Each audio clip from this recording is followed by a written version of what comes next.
Uh, I think we're probably going to get started now. So anybody else who's joining will, of course, join automatically, so that's okay. So good morning, good afternoon, and good evening to everyone around the world. And thank you for joining us in the second installment of our public lecture series. My name is Judith Demagoda. I'm a modernist literature scholar based at Waseda University in Tokyo. So today's lecture is part of the Ideology and Aesthetics Research Network, which is previously a research seminar started by myself and some colleagues based around the world. Christos Somatos, who's my co-author and collaborator on a forthcoming paper, and with whom I gave the inaugural lecture in May, which you can now watch on our YouTube channel, which I highly recommend you watch and also subscribe to. There's also Richard Porteous, who's based in London, Adam Guy in Oxford, and Alex Kappa, who's actually joining us today from Berlin. Probably hear from Alex a little bit later on. So if you haven't already done so, again, please do sign up to our email list on our website, ideologyandaesthetics.org, and subscribe to our YouTube channel. So today's lecture, The Portrait of the Anti-Capitalist as Artist, is by Todd McGowan. Todd is a professor of film studies at the University of Vermont and author of a number of books in film theory, psychoanalytic criticism, and philosophy. Most recently, Universality and Identity Politics in 2020, and Emancipation after Hegel in 2019. And he's co-author of the series Diaeresis, sorry, at Northwestern University Press, along with Slavoj Žižek and Adrian Johnston. So I'll now hand over to Todd, who I'd like to thank for joining us so early from the States. And after the lecture, we'll take some questions. So I'd like to request that you DM me with your question, private message, and your name at any point during the talk or towards the end, and I'll organize the questions and call on you at some point. Please also keep your mic and muted and your video off during the lecture itself. So, Todd. Thanks a lot, Judith. It's great to be here, and I really appreciate the invitation. So I'm going to start with a discussion of capitalism and then move to the aesthetic idea. So one of the things I think that capitalism does is that it brings some useless excess into the heart of everyday existence. And I think this is what Marx calls surplus value, which, as he points out, becomes the only source of value in capitalist society. So if something isn't excessive, if something isn't excessively useless, it doesn't produce value and becomes actually worthless. So making excess central is, I think, capitalism's fundamental revolutionary act.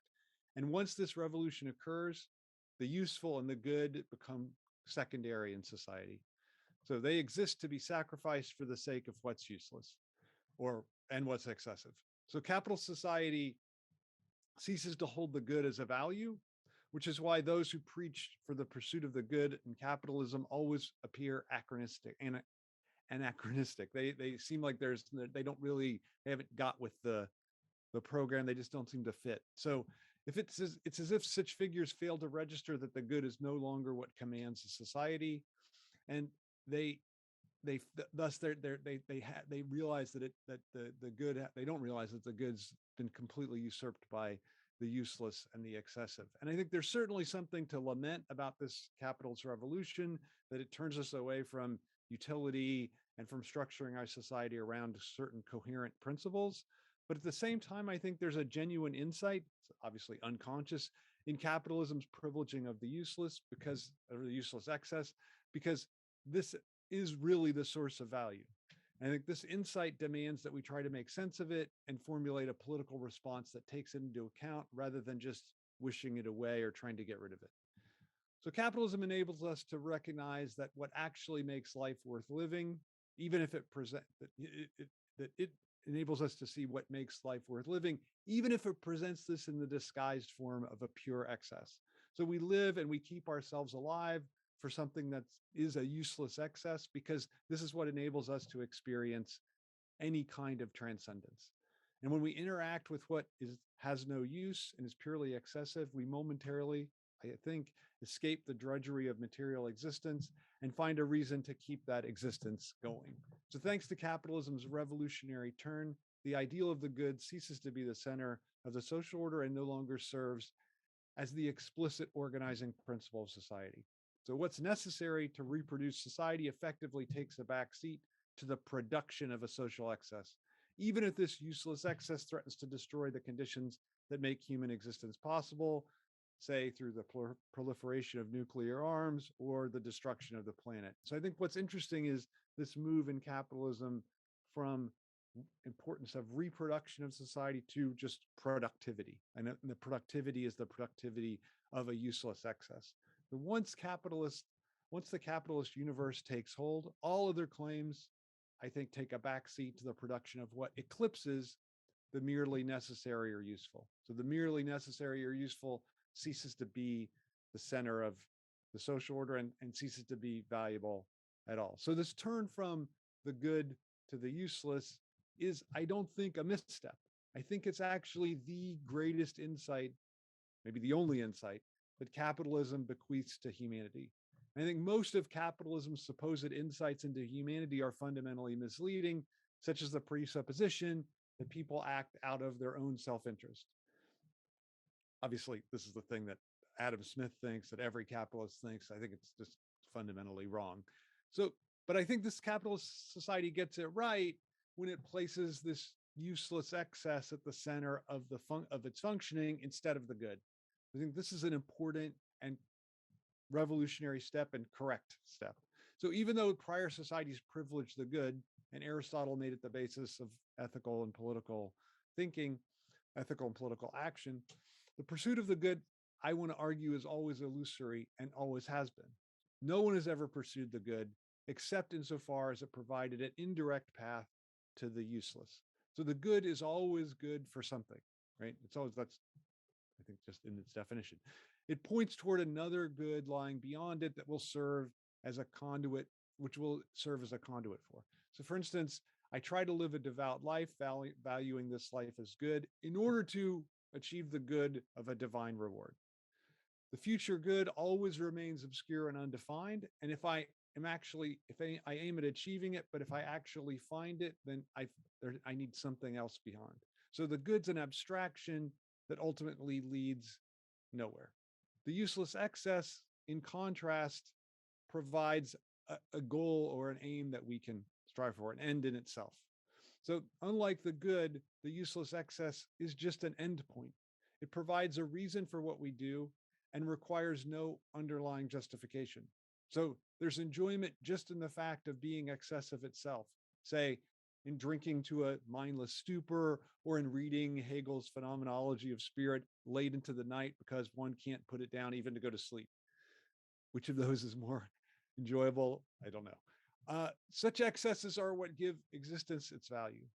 And as an end in itself, the useless challenges all conceptions of existence based in utility, where we relate to objects and to the world as use values.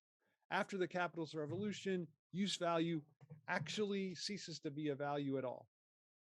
Although we should be ruthlessly critical of capitalism for many things, almost for everything. We should thank it every day, I think, for this turn away from use value. But many thinkers and political actors try to mark a clear retreat from this radical edge of the capitalist revolution. So they recoil from it and they seek a return to a world where utility would be determinative. For many, this turn away from utility seems so manifestly a misstep that they have no desire to consider reconciling themselves to it. So they react with invective against this new universe that capitalism has wrought. So against the background of unchecked uselessness, which is, I think, what capitalism brings, thinking about utility becomes a transgressive act, right? So from Martin Heidegger on the right to Bruno Latour on the left, there's a widespread theoretical desire to rein in the excesses that capitalism has brought, right? To return us to, in some sense, to use, because surplus production now threatens human existence itself. So for Heidegger, it threatens our way of relating to being, and for Latour, it threatens the planet, right? So they have dramatically opposed conceptions of the threat, but they share a belief that the threat emanates from the production of a useless excess. So capitalist excess not only sparks climate catastrophe, which is what Latour is concerned about, but it also ruins our ability to relate just to things as simple, useful objects, as objects that are ready to hand, right? So the appeal of a return to utility seems self-evident. I think it is self-evident for Heidegger and Latour, it seems self-evident. If we could begin by only producing what we need to reproduce society and cease this excessive production of mountains of waste, we might be able to curb the tide of the rise of global temperature, the unsustainable population growth, and interrupt the sixth extinction. But cutting out the surplus in the name of utility, cutting out surplus in the name of utility, so the thinking goes, would put an end to capitalism and its destructiveness. It would permit a dramatic reduction in what it took for humanity to survive, because it would return us to a society not bent on overproduction, but one committed on just reproduction. And I think this is a common theme in ecological thinking. Let's return to just what we need for the reproduction of society, rather than this emphasis on overproduction for its own sake. So even though I think the idea of the return to utility seems like a clear answer to our contemporary situation, I want to argue that there's no going back on this part of the capitalist revolution, nor should we even ponder this in our fantasies. I think we can't return to a time dominated by utility, a world in which the useless remains uncommon and out of reach for most people, except in moments of, say, religious devotion. That's what I think was the past situation. So when utility dominates the social order, so does a failure to see the priority of enjoyment over the good, and restricting everyone to the necessary and useful causes us to miss that enjoyment comes from doing what is not necessary and what is excessive. So although capitalism betrays the modern promise of democratized enjoyment, so I think the modern promise is, its focus on a useless excess is itself emancipatory. So capitalism allows us to see that a useless excess, a useless surplus, is not just the form that value takes for this system, but the form that value necessarily takes. Things are valuable because they are useless and excessive. We find value only in a useless excess precisely because this excess is a site of sublimity. Its sublimity comes about insofar as it completely transcends what's good for us. So when modern thinkers approach the question of the sublime, they think the sublime's capacity to completely overwhelm our self-interested thinking. So sublime events take over the subject's attention and direct it away from what's necessary for survival. And I think this is a thing that's common with both Edmund Burke and Immanuel Kant in their thinking about the sublime, despite the immense philosophical distance that separates them. So they both emphasize the power of the sublime to marginalize all thoughts of self-interest and utility.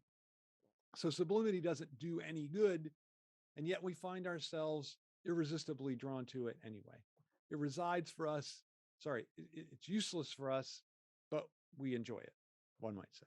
So the sublime transforms the good and the useful, even our own survival, into insignificant concerns. So in this way, I think it takes us beyond merely parochial considerations. And this is a point that Immanuel Kant makes in the Critique of the Faculty of Judgment. He says that in our aesthetic judgment, nature is judged as sublime, not insofar as it arouses fear, but rather because it calls forth our power, which is not part of nature, to regard those things about which we are concerned, goods, health, and life, as trivial, and hence to regard its power, to which we are, to be sure, subjected in regard to these things, as not a sort of domination over ourselves and our authority, to which we would have to bow if it came down to our highest principles and their affirmation or abandonment. So as Kant explains here, when we confront the sublime, even our survival transforms into a triviality.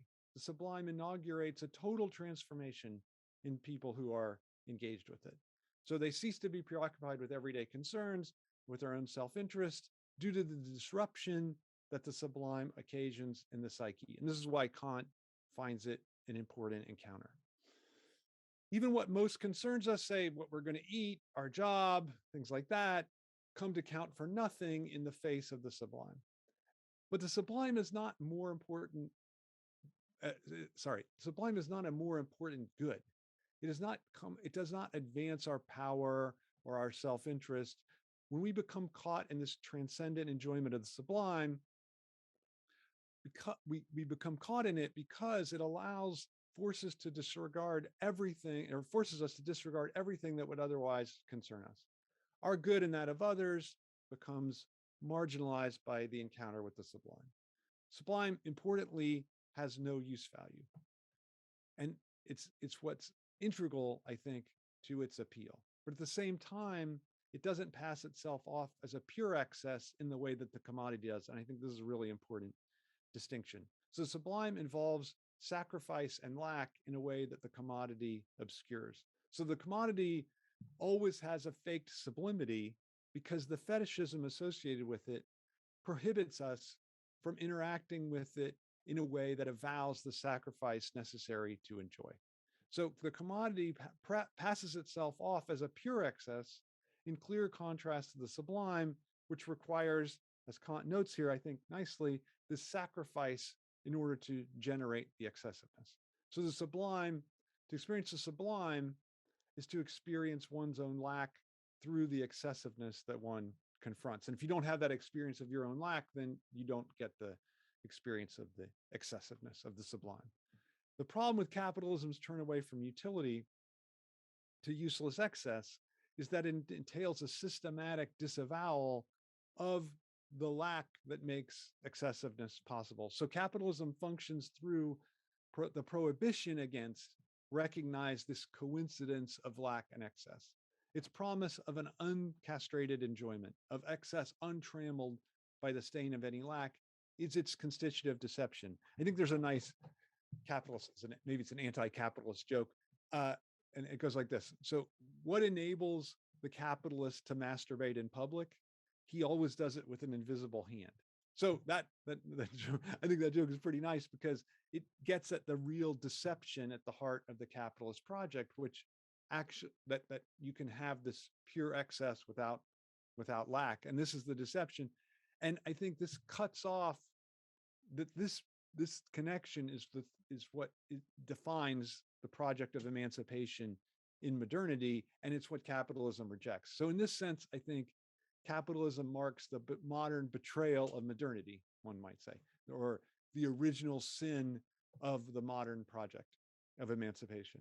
The project depends on the recognition that derives from that excess derives from the same sources as lack, and that enjoyment is inseparable from sacrifice. And I think this is an insight nicely articulated in Georg Zimmel's breakthrough analysis of how money works. So in this book, The Philosophy of Money, Zimmel recognizes that sacrifice is the source of value, but at the same time, he sees that it's almost impossible to rid ourselves of the illusion that we might someday arrive at a value unmarked by sacrifice. This is what he says. He says, to recognize value as the result of sacrifice discloses the infinite wealth that within our life derives from this basic form.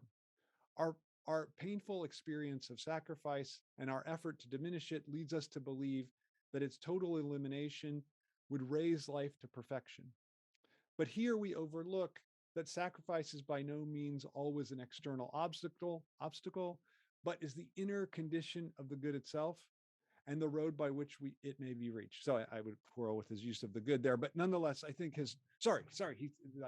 wouldn't quarrel because he says it's the inner condition of the goal itself and the road by which we reach it. So I think for Zimmel, the claim is that sacrifice is not an external obstacle to enjoyment, but rather the internal mechanism that facilitates it. So it shows just how far Zimmel moves beyond the logic of capitalism in this description of how money works, interestingly. So he provides important hints for what emancipation has to look like. In contrast to capitalism, the project of emancipation requires a recognition of lack rather than its disavowal. So the recognition of lack is constitutive for subjectivity, and that it's the foundation for excess and excess enjoyment rather than a barrier to it is, for me, the fundamental emancipatory insight. An emancipated society is not one that commits itself to a return to the useful, nor is it invested in procuring non-lacking enjoyment for everyone. Instead, it's a society that grasps this coincidence of lack and useless excess as the site where we enjoy. So instead of giving up the useless excess, we should recognize its necessary impurity. Without our lacking subjectivity, there'd be no possibility for any enjoyment of useless excess. So while capitalism channels this excess into the profitability of the commodity, it's not its only possible destiny. And I think we can see an interesting opposition to the logic of the commodity form in Kantian morality. And I want to go through Kantian morality in order to think about this notion of the role that art might play as an alternative to capitalism. I know art gets commodified, obviously, under capitalism, but I think there's a notion of the aesthetic as a opposition to capital. And I think it even though Kant talks about the aesthetics in the third critique, I think in the second critique he leads us in that direction. So even though he writes the Critique of Practical Reason, obviously in the wake of the capitalist revolution, I think that what's important about Kant's philosophy is that it doesn't just mirror capitalist thinking. And I think this is, interestingly, there's a Marxist tradition, Georg Lukács, that takes Kant to task for just being the mouthpiece, or that's too harsh, that Lukács thinks that Kant's philosophy expresses the contradictions of capitalist society. So Kant's the thinker but I think instead Kant is the thinker that injects capitalism's turn to a useless excess into his moral philosophy without creating a capitalist morality. That is, he creates a morality that actually challenges capitalism. So I think that the divide between the object as it appears and the thing itself is the core of Kant's philosophy, and it allows him to establish a morality that would be impossible if people had direct access to things in themselves. And I think it's this division that strikes Lukács as fundamentally flawed in history and class consciousness. So for him, the thing in itself, the fact that Kant is stuck with this idea of the thing in itself and that we do not have access to, is a sign of his immersion in bourgeois thinking and one of the limitations of bourgeois thought. So Kant divides objects into appearances and things in themselves, because this is for Lukács, because he doesn't approach them practically in a way that recognizes the world as a product of collective human activity. So for Lukács, Kant's philosophy betrays too much of an investment in the type of reified thinking that characterizes the capitalist epoch. So Kant appears to remain too much under the influence of the fetishism of commodities for Lukács. So I think what this judgment misses is the way that Kant takes up the useless and integrates it into the workings of morality in a way that actually defies capitalism's insistence on pure excess. And I want to think about this for a second. So Kant's morality reveals, I think, an internalization of the radical edge of this capitalist break but nonetheless, I think Kant corrects this insistence on a pure excess within capitalism. So morality becomes, in Kant's hands, the realm of a useless excess, but at the same time, it's distinct from the useless excess of the commodity.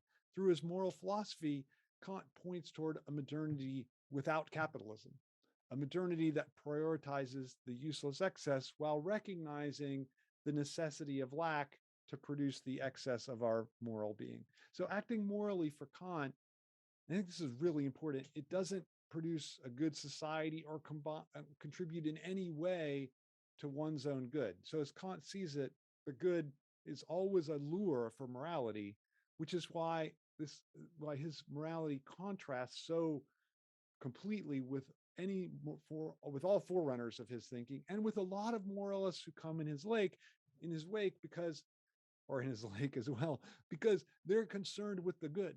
So to act for the sake of the good in Kant's eyes is to betray one's moral duty. If I allow myself to be motivated by, for instance, sentimental concerns for others, I'm not acting morally, but I'm abandoning the terrain of morality altogether. So the moral law is useless when it comes to the good, which is why it has a use value which is why it has a value beyond all merely empirical activity, all use values that might aim at the good. So the action has to aim, the actions that aim to benefit ourselves or others operate within the world of appearances. They never allow us to go beyond what merely is. So if we're acting, this is why Kant is opposed to acting for the good, because if we're acting for the good, it's always just another appearance. And and thus we're caught up. We never transcend the world of appearances. So what's interesting is it's otherwise with the moral law. And that's why Kant thinks the moral law brings us onto the terrain of actual freedom.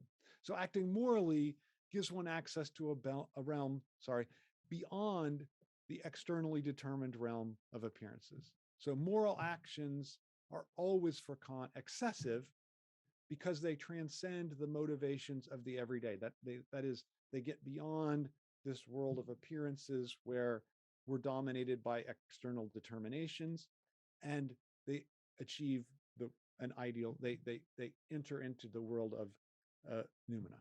So they are unaccountable, irreducible to any empirical cause, which is why we can't apprehend our moral capacity through theoretical speculation. And for Kant, the distinction is really important between what we're able to do practically and what we're able to theorize. So practical action takes us beyond what we're able to theorize. And so any theorizing is always going to remain on the realm of appearances or what makes them possible.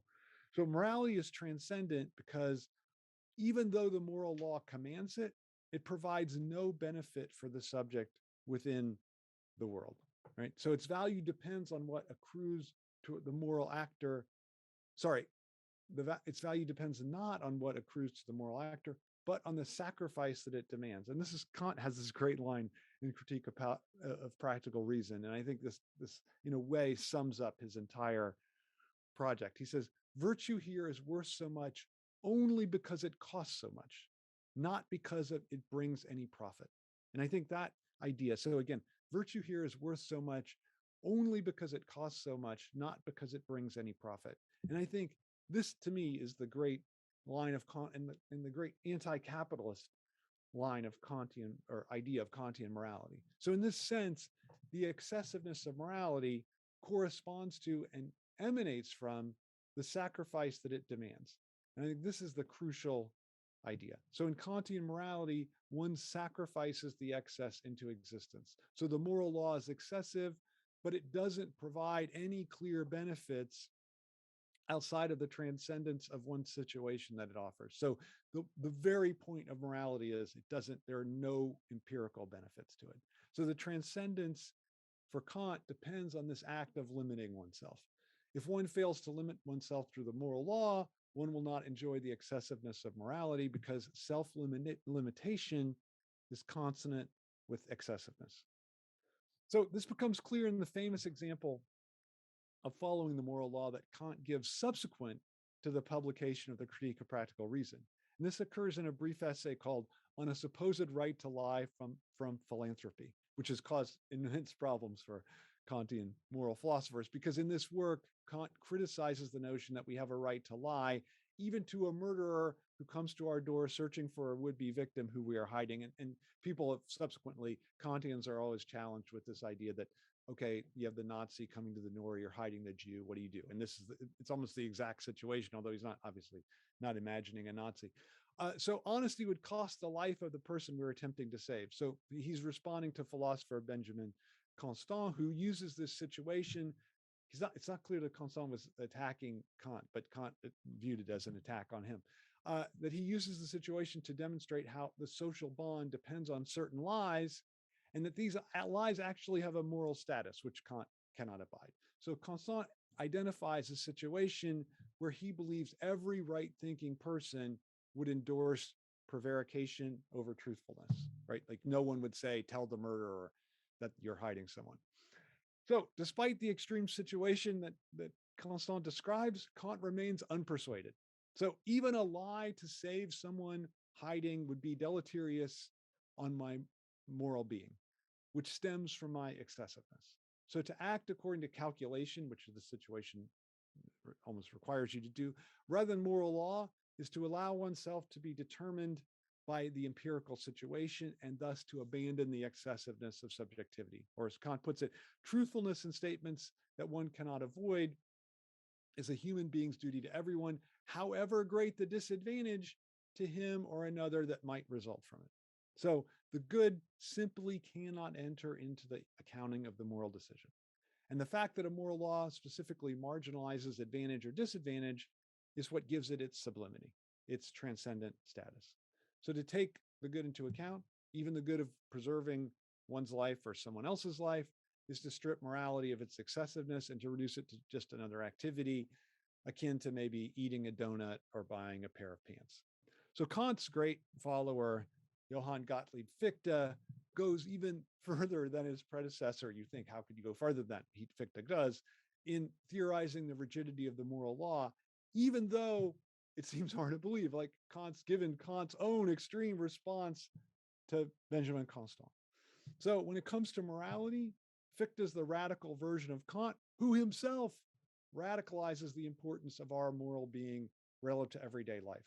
So according to Fichte, the excess of the moral law gives our ordinary life whatever significance it has.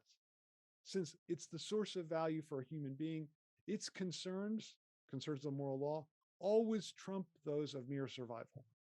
So mere survival, I know survival seems important, especially in the COVID era. So in a way that makes little sense to people who value survival above all else, most people today, Fichte judges survival without moral excess as entirely worthless. So only the surplus, to put it in kind of Marxian terms, only the surplus of our moral being gives worth to our existence. So better to die than to live without morality, in Fichte's thinking. So in the situation of the murderer coming to ask, or not ask, but to demand, are you hiding someone? Fichte follows Kant in prohibiting a lie about the presence of the person we're sheltering. But then he goes even further. He says, instead of lying to protect this person, we have to sacrifice our life, if necessary, to prevent the killer from accomplishing the murder. So the lie, according to Fichte, involves taking the easy way out. So truthfulness with the murderer forces us to put our own lives on the line in order to defend what's morally demanded. And Fichte would put it, I think, like this: death's a small price to pay for acting morally. Problem is, of course, you only get to act morally once because then you're dead. He doesn't think about that. So as Fichte puts it, we don't do our duty so that we can survive. We survive in order to do our duty, right? So it's a reversal of the way duty and survival link up. So in the system of ethics, he puts it like this. He says, I'm not permitted for the sake of life to do anything that violates duty, for life itself is an end only for the sake of duty, and the final end is fulfilling one's duty. So only duty has a status above all these different means. Duty is the only end. So Fichte's reversal of the typical valuations here provides a nice schema, I think, for thinking about the break from the logic of capitalism, because he shows how one can take up and argue on behalf of a useless excess without betraying the self-limitation that makes this excess possible. I'm not necessarily advocating Fichte's extreme moral position, just the logic of it. So capitalism tells us that we can have it all, that we can enjoy the greatest excesses without suffering any lack whatsoever. Fichte, I think, introduces the necessity of lack, you lose your life, to the capitalist story through his interpretation of the moral law and its priority relative to life itself. So Kant's revolution comes on the heels of the capitalist revolution, as I said. It's unthinkable without it, precisely because of this introduction of the excess into our social thinking. But at the same time, I think Kant, and following him, other thinkers of German idealism, including, importantly, Fichte, take capitalism's insistence on a useless excess and reveal the lack that is the sine qua non of this excess. So by turning morality away from utility and the good, this formulation becomes an appropriate response to the capitalist epoch and actually the basis for a critique of capital society. So the critique doesn't yet appear in the thought of Kant or Fichte, not explicitly. Neither recognizes that their morality is wholly incompatible with the incipient capitalist epoch. They don't. I mean, they just formulated, they don't say, aha, this is anti-capitalist morality, but it is. The critique of capitalism begins in earnest in Hegel's philosophy, I think, and then comes to a head in Marx's. Since the epoch of German idealism, there have been many attempts to champion the importance of excess, many. The problem with these projects, I think, is that they share, in a way, too much with the capitalist society that they aim to subvert. So from Friedrich Nietzsche's Übermensch, the overman, to the jouir sans entrave, the enjoy without any limits of May 1968, the opposition to the constraints of capitalist society has commonly expressed itself through a championing of unbridled excess. So there's these two opposed opposition to capitalist society. One is, let's return to the good, to just pure reproduction. The other is, no, we need just unbridled excess, and capitalism doesn't allow us to be excessive enough. But I think the path of unbridled excess is already, even if the champions of it don't recognize this, the path of capitalist society. It's the path that capitalist society lays down. So one can't defeat capitalist society with capitalism's own error. The basic premise of capitalism is a future of pure excess, or a future of, I hope people have read it, of John Galt's self-sustaining motor. This is in Atlas Shrugged, of course. A future in which we will have definitively overcome lack. For this reason, many challenges to capitalist society end up recapitulating the structural logic of capitalism and its controlling fantasy, this fantasy of a future of pure excess. This is the error that German idealism corrects, beginning with Kant's formulation of the moral law and ending with Marx's critique of capitalism. So while the morality that Kant proffers transforms us into excessive beings, it does so only by cutting into our existence and putting our very survival at risk. The fact that we can never justify a lie to a murderer should make us cringe, but it should also allow us to see that another world is possible, a world in which the logic of capital no longer holds absolute sway. So Kantian morality doesn't allow one to have it all, to become a being of just untrammeled excess. One instead has to arrive at this excess through the damage that the moral law does to one's life chances. So the damage is coincident with the benefit. So through the lack, one affirms one's subjectivity or one's excessiveness. So the moral law is a radical form because it offers no support in the good. It commands adherence despite impinging on our prospects for a good life. It doesn't even allow us to sacrifice ourselves for the good of their family or of neighbors or of the country or of any society. All the justifications that make sacrifice appealing are ruled out. So the uselessness of the moral law for society is the index of its modernity. Capitalism makes it possible, I think, but the moral law in turn demands a structure beyond what capitalism can offer and beyond the capitalist logic. It's in the speculations of German idealism, I think, that we can glimpse what a post-capitalist modernity might look like. And I think this is, I'm coming to the last part about how the aesthetic or how art fits in. So if it's to be autonomous, subjectivity must be self-limitation. But as I've said, capitalism is inherently hostile to this project of self-limitation, which we see manifested in Kantian, Fichtean morality. Capitalism instead channels subjectivity into the commodity, which always promises more without less. We never have to experience less in the promise of the commodity. So to live within capitalist society is to work toward its end. Only in modernity not dominated by the commodity form can the self-limitation of subjectivity become widely practiced. But one working toward the eclipse of the commodity form is to live, one way is to live under capitalism in the path of what I want to say, the subjectivity of the artist. And what this means for me is paying attention to the limits of form and determining these limits for one's own existence. So Hegel famously, controversially, proclaims that art no longer serves as a path to truth for people in the modern universe. So we have philosophy and religion to do what art once accomplished. Art's epoch is at an end. In his lectures on art, he states, the work of art cannot fulfill our ultimate absolute need today. We no longer pray to the work of art. Interesting formulation. This is not to say that Hegel himself didn't enjoy art. In fact, he was particularly fond of the architecture of the Gothic cathedral, Antigone, of course, and even Rossini's Barber of Seville was his favorite opera. But art need no longer provide access to the absolute in modernity for Hegel because there are other avenues available. So art becomes a distraction. Hegel's able to pronounce the end of art, this end of art thesis, because he integrates the fundamental principles of art into philosophy. And I think this is a really underappreciated aspect of what Hegel's doing, that art ends because philosophy takes over the main concerns of art. So he treats philosophy itself like a dramatic work of art in which we can observe the narrativizing of each philosophical position rather than the accumulation of arguments for or against it. I think this is an incredible philosophical shift that he enacts. So by approaching every position with drama rather than with logical argument, Hegel earns the enmity of thousands of future philosophers, all mostly living in America and England. Most of them don't even consider him a philosopher at all. Where I teach, none of the philosophers think Hegel is a philosopher. Very sad.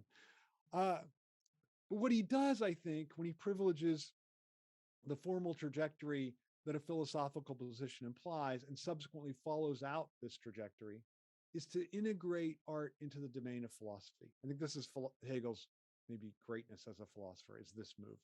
So he can proclaim that art has nothing more to teach us, because he's integrated art into philosophy, or even turned the philosophy itself into a form of art. So to do so is to turn philosophy implicitly against the capitalist system. So art functions through a self-determination that requires formal limits. An art that disdains limits would cease to be an art at all. But capitalist society views every limit as anathema, right? Every limit is just a barrier to be traversed. This is integral to the limit. So it's integrated the limits into the form of one's existence. The sublime insistence on less, not more, puts a wrench into the functioning of capitalist society. So if you recognize the necessity of the limit, that there's something about that capitalism cannot accept. Obviously, one act of sublime self-limitation is not going to transform capitalist society as a whole, but I think it provides the form of an alternative that doesn't buy into the fundamental assumptions of capitalism's version of liberal freedom, which I think is profound unfreedom.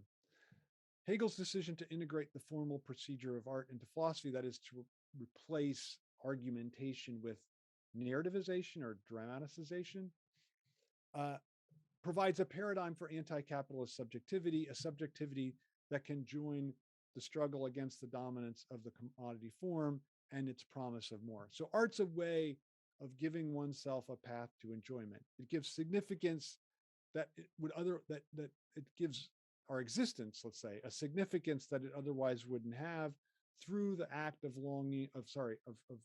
forging value out of nothing. The work of art has an inherently anti-capitalist bearing to it, I think, despite the efforts of capitalists to transform artworks into commodities. They're doing that all the time. So when capitalists spend millions for a work of art, they're not just seeking to increase their social capital with these possessions. They're also waging a war against the threat that the formal limitations of artistic practice pose against capital. So I think every purchase of a work of art in any form is a way to try to fight this battle of turning the work of art into a commodity. The challenge that the artist presents to capital society consists in finding enjoyment through the excessiveness of the fecund limit rather than the accumulation that respects no limits at all. And I think this is really important opposition that is manifested in this conflict between art and capital. So rather than wanting more, the artist enjoys the constraints of the artistic form. And when we enjoy the artwork, we're enjoying the constraint of form. The artist doesn't invest in the liberal conception of freedom that constantly seeks greater enjoyment elsewhere. Instead, artistry consists in knowing how to limit oneself. And if one can turn one's life into a work of art, one has to know how to limit oneself through form, just like an artist does. So the artist provides a paradigm, I think, for anti-capitalist subjectivity through this devotion to form that the artist undertakes.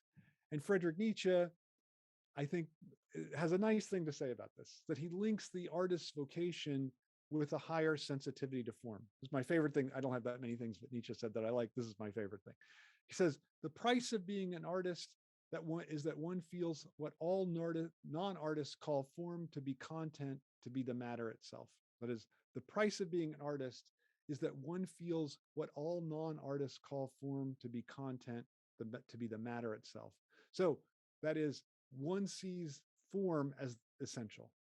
So certainly this places one in a world turned upside down, for now content becomes something merely formal, including our life. So form is not the way that one communicates a content. I think this is the banal basic understanding of form. Instead, it's not how one adorns a content. Through the creation of artistic form, content as such emerges. So without form, content would have no status as content, which is why Nietzsche insists that form itself is the only real content for the artist. So form is what prevents artists from doing whatever they want. Form is a limitation. By hewing closely to the formal demands of the artwork, the artist unlocks the enjoyment of creation.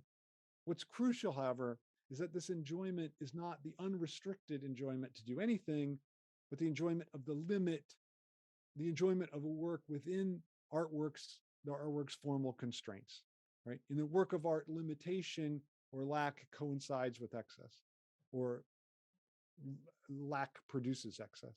So art always occurs within two extremes. So neither the art that disdains formal limits altogether, nor the art that hews closely to it, really merits, I think, the moniker of art. So we rightly dismiss paint by numbers paintings just as categorically as we do a child's finger painting.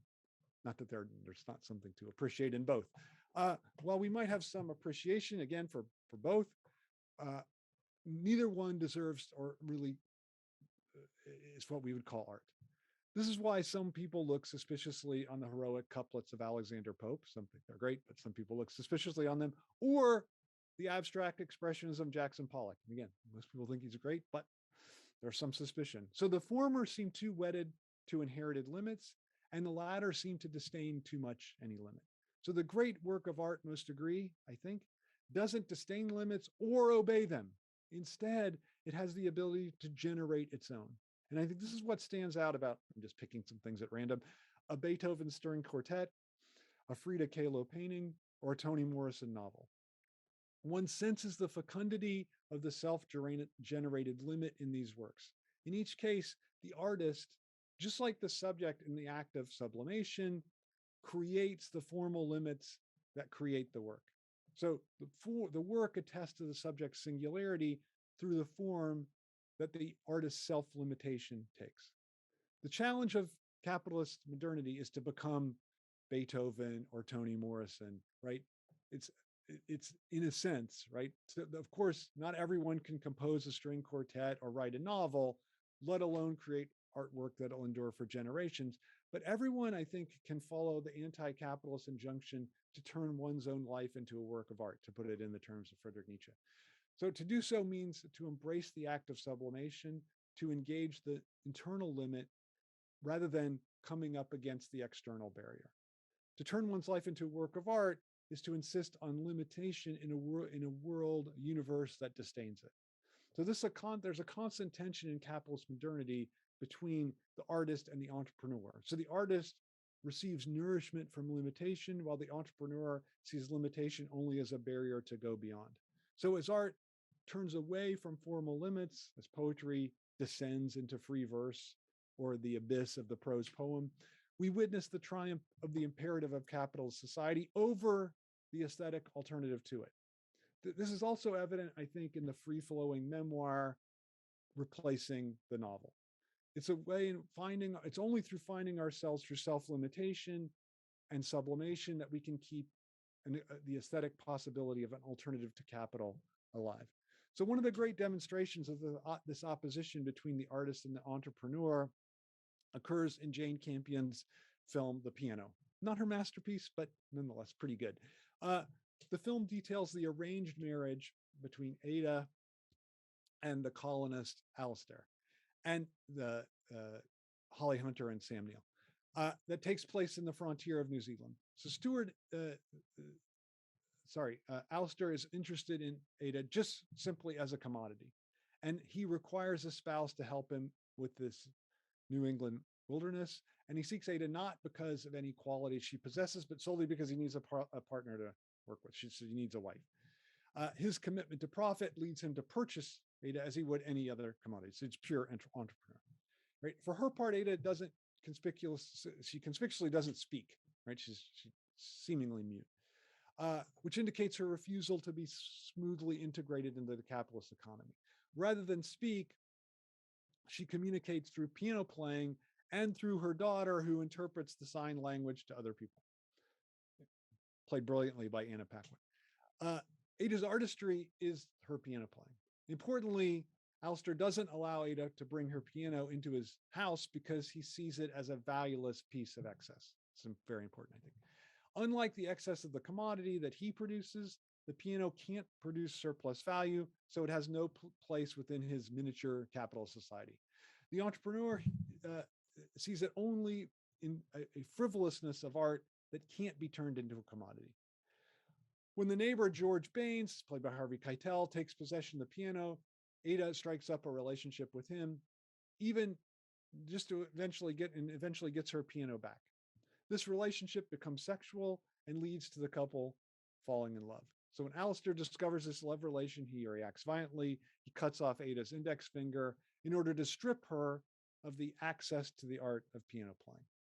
Despite this extreme violence of this reaction, it actually makes sense within the capitalist logic that Alistair follows. So Ada's betrayal is not just personal, but political. That is, a refusal to submit to the logic of capital that governs Alistair's entire existence. The act of violence, chopping off the finger, is how the forces of capital respond to artistry, that these forces cannot convert into the logic of the commodity. So if we can't purchase the work of art, we're going to cut off its finger and make it impossible to produce the art. But this act ultimately, interestingly, leads Alistair to send to send Ada away to live with Baines and to give up control over her. So he loses her, his commodity. And in the film's coda, Ada is living with Baines, now playing the piano again with a metal ersatz finger. At the same time, she's also beginning to learn to speak again. It seems like this is way too optimistic, but then there's this interesting part, I think, that Campion was herself unsure that she did the right thing, that there's a scene right before this where Ada falls with the piano into the ocean, and you're thinking like, okay, she's going to die, and then she gets miraculously rescued. But I think this final scene actually redeems this rescuing, because we see now she's playing the piano again with the metal finger. So while initially it damages her ability to play, the loss of her finger actually begins to be the way that she plays. So the metal finger gives her playing a sublimity that it otherwise wouldn't have, because it makes her playing distinct. So the sound of the metal on the keyboard, one might say, marks her singularity as an artist. So the absent finger becomes the site where we see her enjoying her piano playing. The capitalist attempted to cut into her enjoyment, but his cut only gives her something more to enjoy, since the limit is here the source of the ability to enjoy, which is what no capitalist can ever understand, especially not Alistair in the piano. So ultimately, Ada regains her voice through turning her life into a work of art in opposition to the demands of capital. In this sense, she acts as an ethical model for those laboring under capitalism's transformation of the limits of sublimity into the commodity's production of more. So I think turning one's life into a work of art captures the possibility of an alternative to capitalism's demand for more, which I think defines it. The artist's self-limitation through artistic form provides a paradigm, I want to argue, for anti-capitalist living and for an anti-capitalist project. The response to capitalism should be clear, I think. Limit oneself into one's excesses, not limit oneself so that one is not excessive, but limit oneself into excess. But that to me is a almost anti-capitalist imperative, kind of Kantian imperative. Of course, individual anti-capitalist living is not really effectively anti-capitalist because the project has to be collective. The project requires an investment in a struggle that's collective. But in order for the struggle to be possible, it must take place within the paradigm of a genuine alternative. And I think this what is given by the artist's self-limitation. So this self-limitation, I think, shows the way to an enjoyment of a non-capitalist modernity. Thanks. That's it.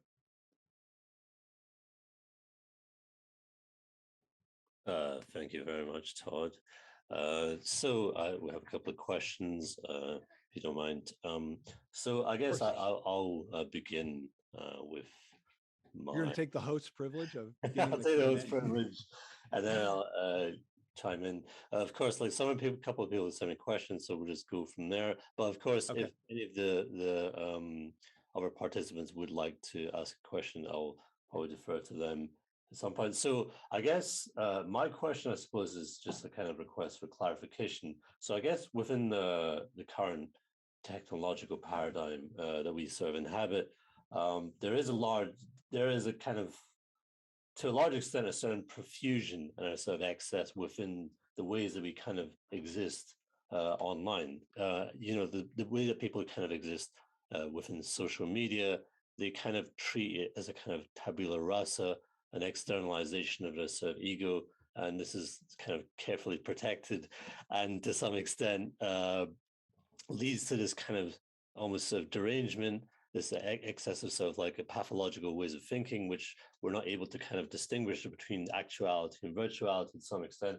So I guess how does this idea of turning one's life into a work of art cohere with this almost kind of comprehensive aestheticization to some extent of this kind of digital subjectivity that occurs within social media, which is also to some extent limited, obviously, by the constraints of the form through which this kind of subjectivity is disseminated, I guess. Yeah, no, it's a great question.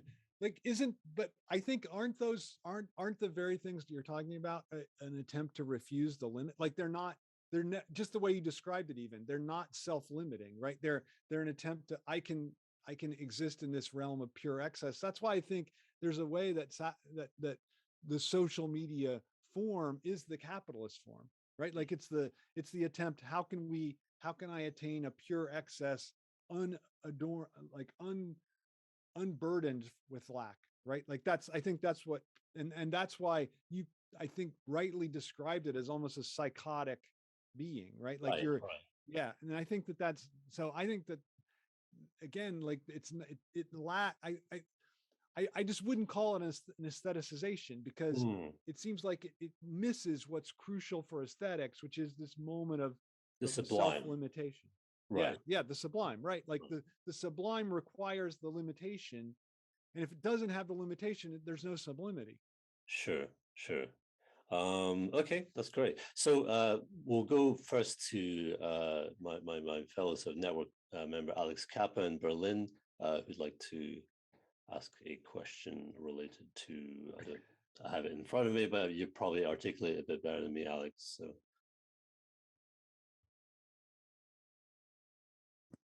Yeah, thank you. I'd like to ask, how would you relate the excessive, or what you could call the non-conformist, the imponderable residual of garbage to current discourses that concern themselves mostly with identity rather than with economic issues? I think you have given a lot of insight why the excessive falls off a table in regards to capitalist logic and certain ideology that revolve around ideology. So the abolishment of lack and so on. Could it be that the excessive very much relates to the economic blind spots these movements have? I think you have given a lot of hints for answering this question. Maybe I'm not right. They feel there's an antagonism between the education of the excessive and the education of plurality and singularity, but I have the feeling there's a connection. Thank Yeah, you. that's a yeah, that I haven't thought of that, but it's a fascinating point you're raising, right? Like, is the failure to think like that identity has the promise of being non-lacking in a way that subjectivity doesn't, right? Like I think that the divorce from economy is crucial, just as you're pointing out, right? Like that there is this sense of, if I can, because one of the beliefs of identity is that it's not that I can fully belong to the community that I'm part of, right? Like if I'm whatever, like I'm white man, then I can fully be white man, right? Like that, and we're fully aligned to those everyone that's white. So that idea, I think, is consonant with this, and it's interesting because I think in certain ways, identity politics is responding to a problem that capitalism sets up. But I think you're right that this is a way, that note that there is this drive for a pure excess that we think we can find an identity, right? And I think that it's really important, the opposition between, or the distinction at least, between subjectivity, which is always lacking, and then symbolic identity, which seems complete, right? And I think that's exact. I think you're really onto something with that. That's very good. Thanks. Thank you. Yeah. So we have a question from Anchor. Would you like to ask it directly, or would you like me to read it out?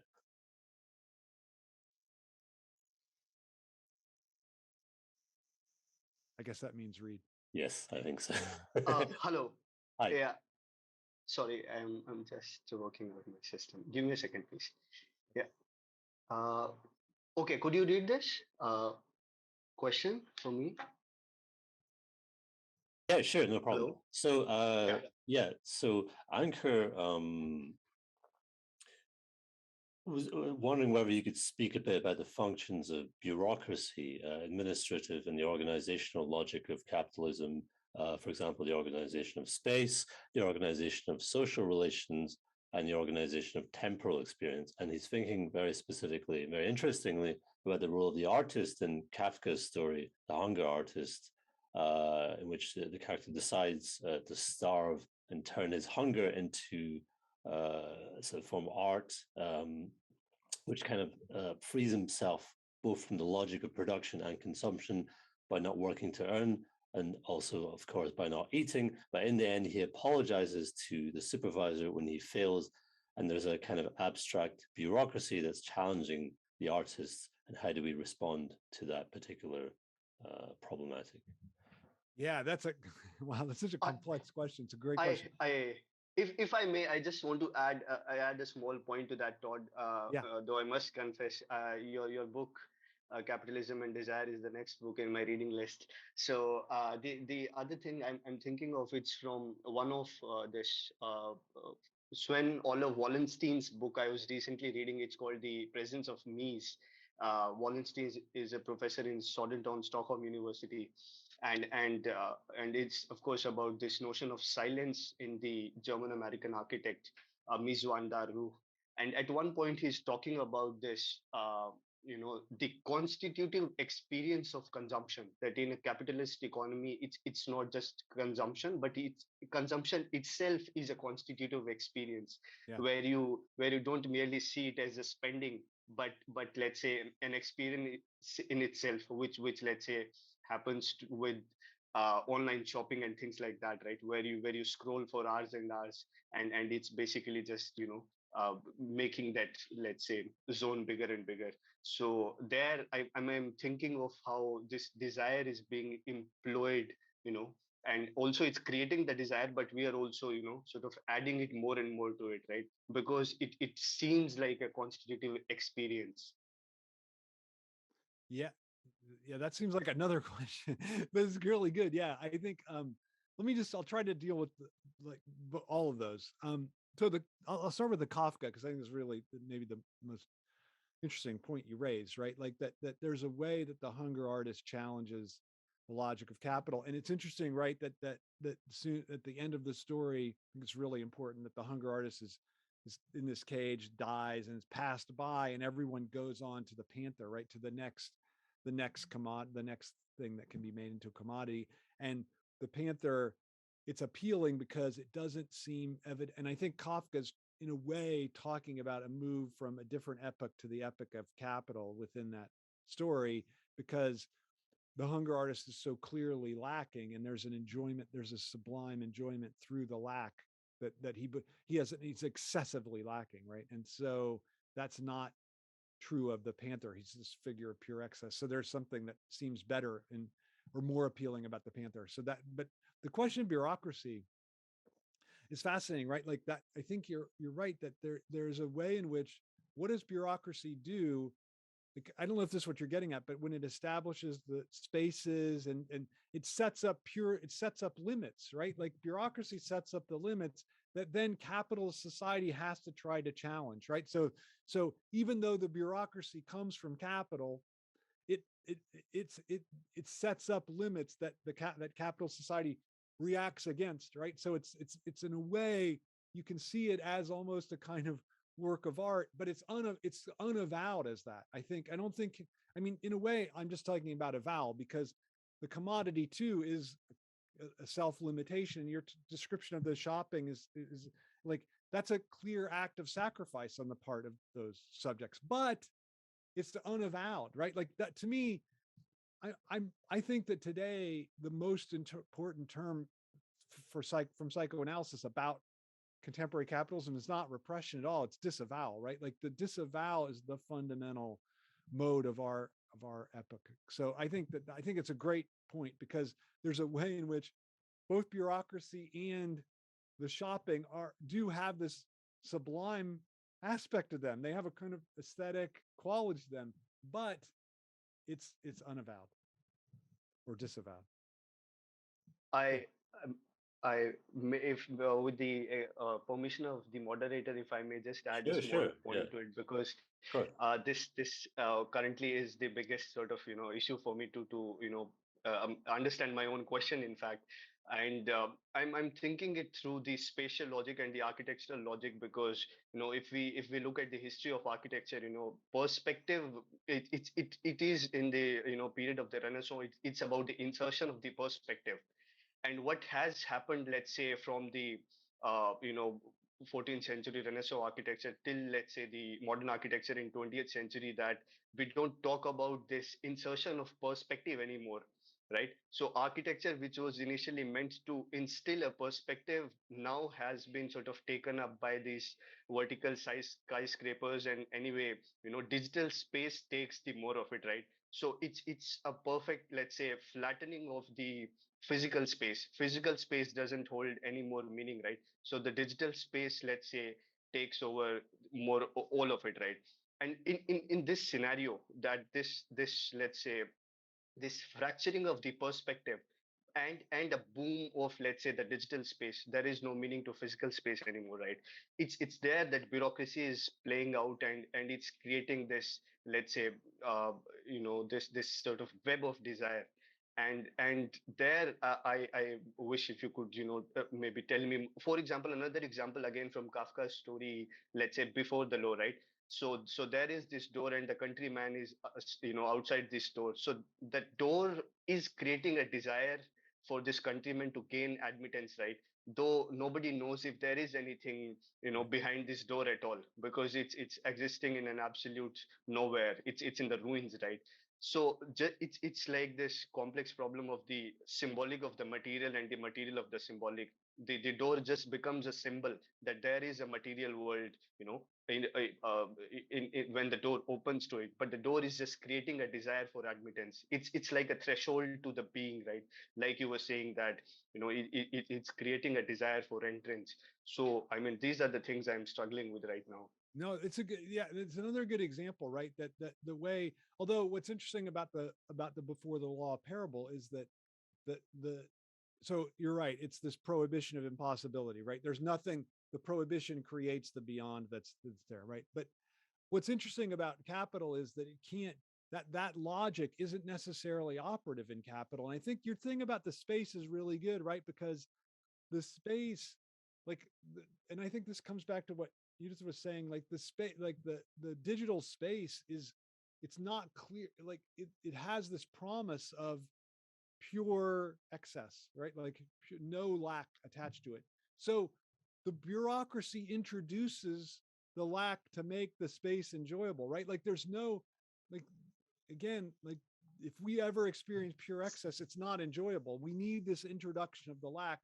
The point is that capitalism doesn't avow that. So I think that's, but your point, it's a great example of the way the architecture works. And the what you call it, the fracturing of perspective. Like, I think that's exactly the same thing, right? Because perspective is the introduction of the lacking subject into the work of art. Like and Joan Kopchak has a great essay in Imagine There's No Woman on this very question about the way in which the real project of perspective is to introduce the subject within the painting, not that everything is centered around the subject, but that actually the lacking subject becomes an object within the painting. And I think, and Lacan talks about this in his analysis of Las Meninas too, in seminar 13, it's called the psychoanalytic object or some object of psychoanalysis. Okay, great. Thank you very much. Thank you very much. Yeah.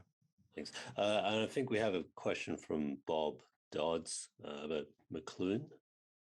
Yes.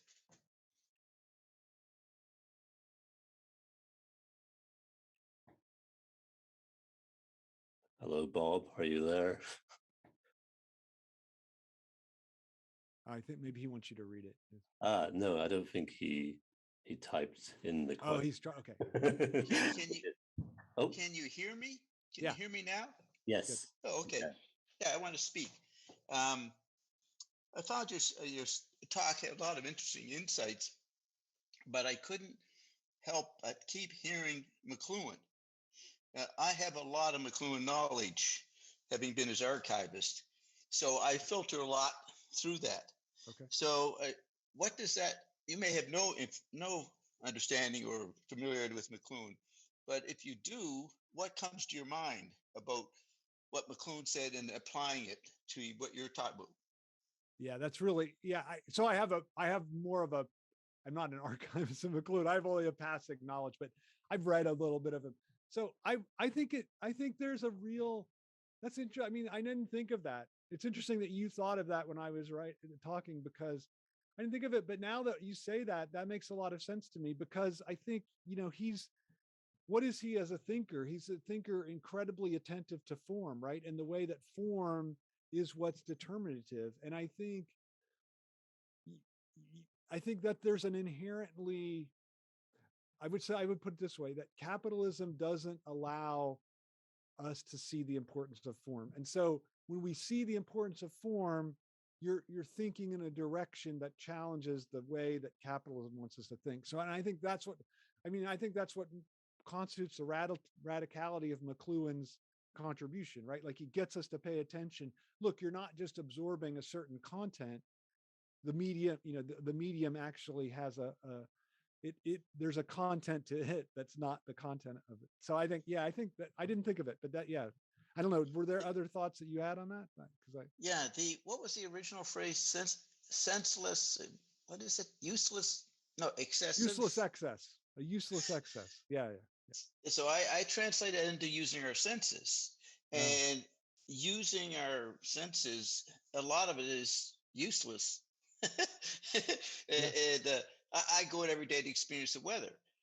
He had a term he liked, phatic communication. In linguistics, PHATIC. Yep, I know it. And Malinowski saw that phatic communication was going on in these tribal societies, 1910s. And then he wrote about it in The Meaning of Meaning by Richards and Ogden, I think. So phatic communication is useless. Drinking with your friends, getting drunk is phatic. There's a sublimity to it. So I was thinking of the romanticizing of the sensory life is a big aspect of useless excess. But media are extensions of it, so that complicates it. And capitalism is thriving on our appetites, our sensory appetites. They know people want novelty to keep going. So that's a big factor. And the other thing McLuhan said back in the mid-60s, that he advocated self-entertainment as the new yoga. So when you talk about the artist limiting himself within unbiased towards excess, I think of that statement, self-entertainment or self-use, self-engagement, or how you interact. So what, how do you apply what you're saying to today? You're not telling people to be an artist. You're expanding the meaning of art. So what is the collective part of applying what you're saying? Yeah, that's a good question. I mean, I don't know that what I'm saying has a direct. My point is that any collectivization has to take this notion of the limit into account, right? Like, so my point, I don't know that I would want to say, oh, here's an organizing principle for a collective. Like, I just, that's beyond my ken, right? Like, I don't know about that. But my point would just be that any kind of way of thinking about collectivity has to depart from this notion that the limit is constitutive of the excess. And so that any idea of like a future society where it's pure excess is going to always be, it's going to be too similar to the kind of capitalism that it wants to replace, right? So so I don't have a schema for creating. I wish I did for creating a collective. That would be great, but I don't have that. So, are you a professor? I am a professor. Yeah. When you were talking, were you reading? I was reading and talking. So I was partially reading and partially talking. Following it. You I have a talk, but I was also riffing. So right. Now I know David Ragg. His name's listed here, so I assume he's here. He might have something to say about what I'm saying, because I have discussed McLuhan a bit with him in another forum. David, you have a question? A statement about what I'm bringing up. Okay. David Ragg. Let me see if I can make myself visible. Hang on a second. I remember I saw you at the Wyndham Lewis conference in 2017, David. I was presenting on the same panel as you. Yes, I think I referenced you in one of the pieces I've written about Lewis. Sorry. I was making a lot of notes as Todd was speaking, and I thought I'd send him an email because until I've worked through all the notes, I'm not sure that I've understood all this, because I was trying to translate it into something I'm doing musically at the same time. But how about this? I couldn't quite understand whether sublimity, as you referred to it, Todd, was produced by capitalism itself. So the question is structural. If we're trying to get beyond capitalism and its limitations, can we do that without taking on board the very restrictions that we're trying to overcome? The point is obviously Derridian. You know, it's what Derrida says about the history of Western metaphysics. On the one hand, we can deconstruct them, but we can only deconstruct them within the structures that they allow us to work within. Does that make sense? Yeah, totally. I would just say this. I would say, capitalism, you are right. I did say that the capitalism produces sublimity, but I think that it doesn't permit us, and I think this is the nature of Kant's critique, again, implicit, of capitalism, because he doesn't think he's making a critique of capitalism, that actually the sublime requires this self-abasement, the self-limitation that capitalism doesn't allow us to avow. So that the capitalist form of subjectivity isn't the only, in fact, it's a disavowed form of subjectivity, of sublimity. So I don't think that moving beyond capitalism means moving beyond sublimity. In fact, that's why I'm critical of the kind of anti-capitalism that wants to return to pure use or utility, the return to the good. So I don't think, I understand the Derridian point, and that's a good point, but I don't think that the sublime is necessarily tied to capital. I just think that's a certain form that the sublime takes. Okay, well, in that case, where does it come from? Are we talking about some kind of nature here? No, in fact, I think that it comes from sacrifice. I think it comes from sacrifice. That there's a. I don't think, for Kant it is, there is the sublime in nature, like the starry skies above, or but I think that, and this is a point that Hegel makes, I think it's a great point, that we can appreciate the sublime in the natural world only because we create the sublime in the work of art, right? Like it's our creative capacity that first allows us to experience the sublime, and then we translate that into the natural world. So I don't think that I don't think it comes from nature. No, I think it comes from the structure of subjectivity, right? Like the way that subjectivity, it's the way that our lacking subjectivity produces excessive. So even excesses that are bad, like even excess of, say, drug addiction or something, like even, but that also is the excess of the sublime. Can I ask a supplementary question? Sure. Without hogging it. The Wyndham Lewis Reading Group, which Bob attends very productively on a regular basis, although he wasn't here for the last session when we were talking about Fred Jameson's Fables of Aggression. We tried to determine what theory is, and I think what we were talking about in the light of your presentation today is whether theory of the kind that Jameson operates with, and indeed the stuff you said today, is itself a kind of excess.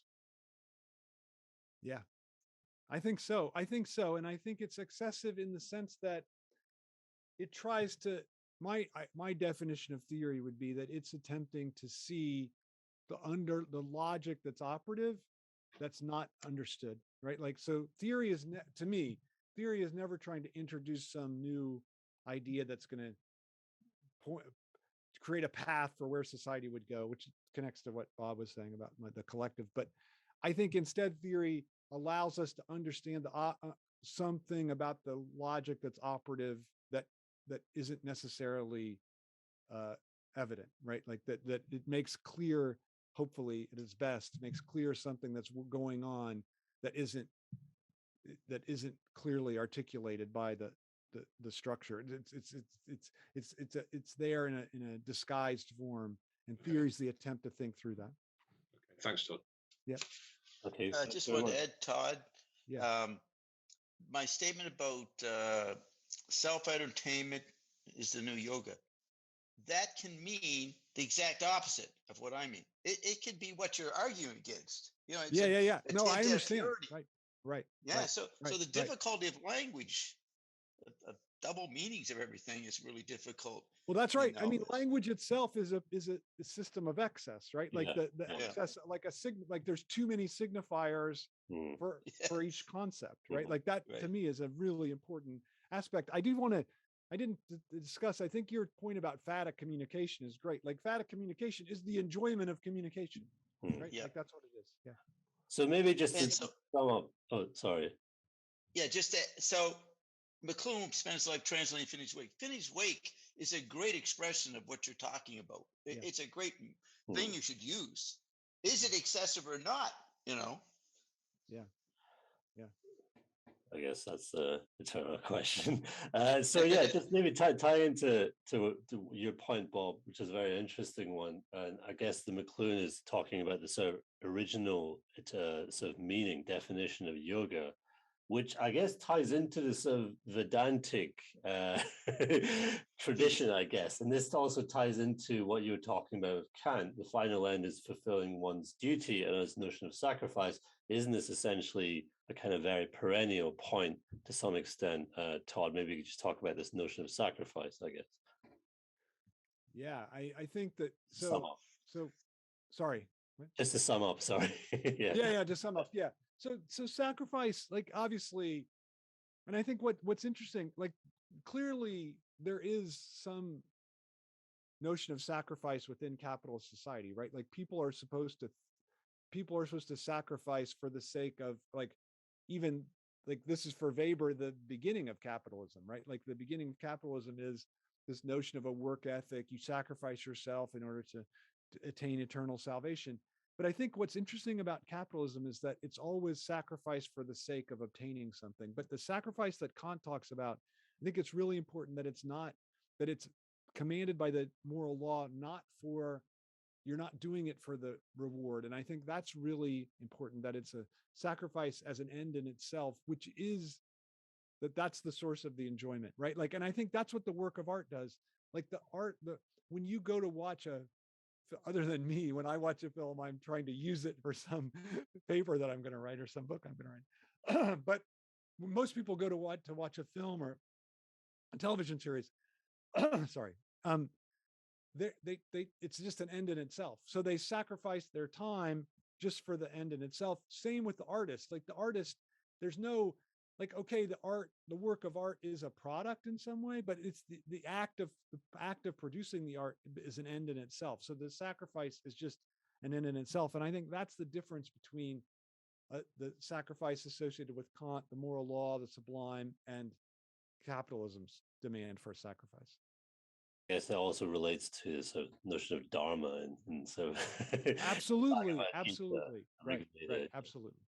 Well, Todd McGowan, thank you very much for an incredibly interesting lecture, and thank you everyone for joining and your questions. If you haven't done so already, please check out our YouTube channel and sign up for our email list at ideologyandesthetics.org. Thank you very much.